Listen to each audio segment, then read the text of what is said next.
واقعہ سنیے کربلا کا ایک نیک شخص جس کی دکان کربلا میں تھی، عطر بیچتا تھا، تسبیحیں، سجدگاہیں، لوگ آتے تھے اس سے لیتے تھے، بوڑھا شخص پورے کربلا میں مشہور کہ اس سے بڑا کوئی تہجد گزار نہیں ہے، لوگوں نے زبان سے کبھی جھوٹ نہ سنا، غیبت نہ سنی، ہمیشہ نیکی کی باتیں اور نیکی کی باتیں کرتا۔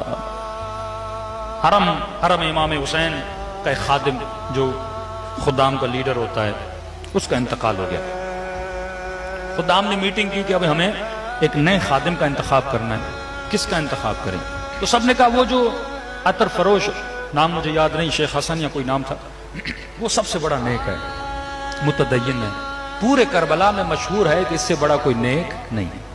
اس کے پاس آئے، شیخ صاحب اگر ہم چاہتے ہیں کہ آپ، یہ فریضہ ہر آدمی کی تمنا ہے کہ امام حسین کے حرم کا خادم بنے، ہم خدام کا آپ کو ہیڈ بنانا چاہتے ہیں، کیونکہ نیچے خادم ہیں، ہیڈ بھی ایسا ہو جن کو دیکھ کر وہ انسپائر ہوں، متقی ہو، پرہیزگار ہو۔ اس نے کہا نہیں، میں گنہگار، میں خطا کار، یہ عہدہ، میں اس عہدے کے قابل نہیں ہوں، بڑا اصرار کہ ہمارے پاس کوئی نہیں۔ اس نے مان لیا۔ کہتا ایک ہفتہ گزرا، صبح حرم جاتا تھا، شام کو اپنی دکان پہ آتا تھا، تھوڑی خدمات کرتا تھا، کبھی جھاڑو دے دیا، کبھی مولا کے دروازے، مختلف چیزوں کی دیکھ بھال کرتا تھا۔ ایک ہفتے کے بعد کیا دیکھا، مولا کے حرم کے صحن میں شور شرابہ بپا ہے، دوڑا دوڑا آفس سے نکلا، صحن میں آیا، بھائی کیا ہوا ہے؟ دیکھا ایک خاتون ہے جو چیخ رہی ہے، خادموں کو ڈانٹ رہی ہے۔ آیا، میری بہن مسئلہ کیا ہے، کیا ہوا ہے؟ کہ آپ کیسے خادم ہو، آپ کی ڈیوٹی کیا ہے؟ یہاں ظاہر امام حسین کی حفاظت ہو، اس کے سامان کی حفاظت ہو، میں مولا کے حرم میں آئی ہوں اور یہاں پہ میرا پرس چوری ہو گیا ہے، میرا پیسہ، میرا سب کچھ اس پرس میں تھا۔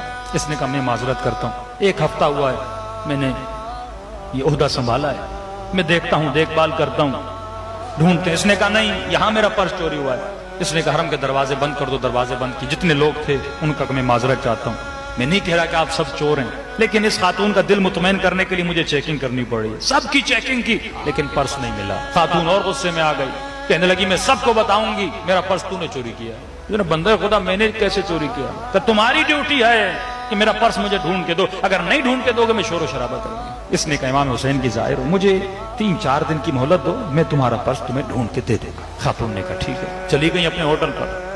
3 دن کہتا ادھر ادھر بہت ڈھونڈا لیکن خاتون کا پرس نہیں ملا۔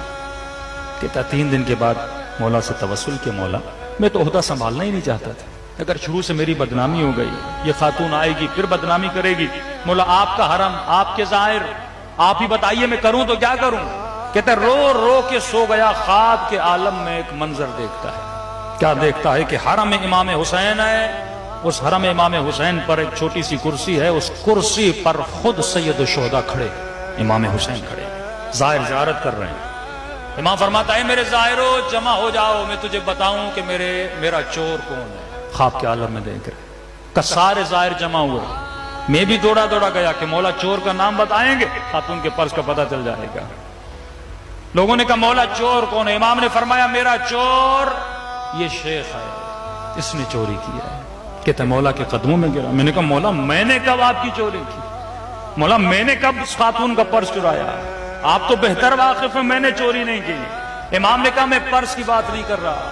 کہ مولا کس چیز کی بات کرے؟ فرمایا شیخ اتنے سالوں سے تو میری خاک شفا کو بیچ رہا ہے، کیا تم نہیں جانتا یہ زمین حسین نے خود اپنے لیے لی تھی، اپنے زائروں کے لیے وقف کی تھی؟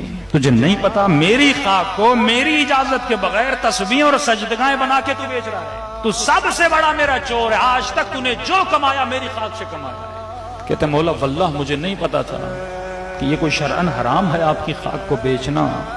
فرمایا شیخ جتنا مال میری خاک سے کمایا ہے میرے زائروں کو پلٹا دے۔ رہی بات اس خاتون کے پرس کی، فرمایا میرے حرم کے باہر ایک فقیر بیٹھتا ہے، اس نے اس خاتون کا پرس چرایا ہے، لیکن تجھے حق نہیں تو اس کی عزت کو پامال کرے۔ فقیر بھی ہے تو حسین کے در کا فقیر ہے، کل جانا وہیں پہ سو رہا ہوگا، اس کے بستر کے نیچے اس نے مٹی کے اندر پرس چھپا ہے، پرس کو نکالنا اور اسے کہنا کہ تو حسین کے در کا فقیر ہے، آج کے بعد چوری نہ کر، تجھے جو چاہیے حسین تجھے عطا کریں گے۔ کہتا نیند سے اٹھا، اس فقیر کے پاس گیا، نیچے سے پرس نکالا، فقیر ڈر گیا، ہاتھوں کو جوڑ کے کہا میرا ٹھکانہ یہی ہے، مجھے اٹھانا نہیں، میری عزت کو پامال نہ کرنا۔ کہ تیری عزت کی گارنٹی حسین نے لے لی ہے، بس پیغام یہ دیا ہے میرے ظاہروں سے چوری نہ کیا کر، تجھے جو چاہیے حسین سے مانگا کر، حسین تجھے عطا کریں گے۔ اس خاتون کو بلاتا ہے، اسی کیفیت میں جس کیفیت میں امام حسین صحن میں کھڑے تھے، شیخ کھڑا ہو جاتا ہے، کہتا ہے لوگوں جمع ہو جاؤ، میں تجھے بتاؤں حسین کا چور کون ہے۔ ازالے گناہ، گناہ کیا ہے، گناہ کا پتہ چلا، اب خود اپنے گناہ کا ازالہ کر رہا ہے۔ یہ ہے اپنے نفس کو رون دینا، یہ ہے اپنے گناہ سے معافی کر لینا۔ اگر ایسا نہ کرتا بھائی لوگوں کو پتہ چلے گا میری عزت کا کیا ہوگا، میری آبرو کو کیا ہوگا۔ عزت دینے والا خدا ہے، آبرو دینے والا خدا ہے۔ کیا لوگ تجھے عزت دیں گے، لوگ تجھے آبرو دیں گے؟ وہیں پر کھڑا ہو گیا، کہنے لگا لوگوں جمع ہو جاؤ، میں تجھے بتاؤں حسین کا چور کون ہے۔ لوگ جمع ہو گئے، اس نے کہا حسین کا سب سے بڑا چور میں خود ہوں۔ لوگوں نے کہا شیخ تو متدین ہے، تو نمازی ہے، کیوں خود پہ بہتان لگا رہا ہے؟ ہم جانتے ہیں تجھ سے بڑا نیک کوئی نہیں ہے۔ کہا تجھ سے زیادہ مجھے حسین جانتا ہے، حسین مجھے جانتا ہے کہ میں کیا ہوں، میں نے کیا کیا ہے۔ آقا نے خواب میں کہا تو میرا چور ہے، اتنے سال سے میں نے حسین کی تربت کو بیچا ہے جس کی اجازت نہیں ہے۔ لہٰذا اے لوگوں، جس کو پتا ہے، جس نے مجھ سے لی ہے، آ کر مجھ سے پیسے واپس لے لیں۔ کہتے ہیں کہ ڈیلی بیسس پہ لوگ آتے تھے، شیخ پیسے دیتے رہتے۔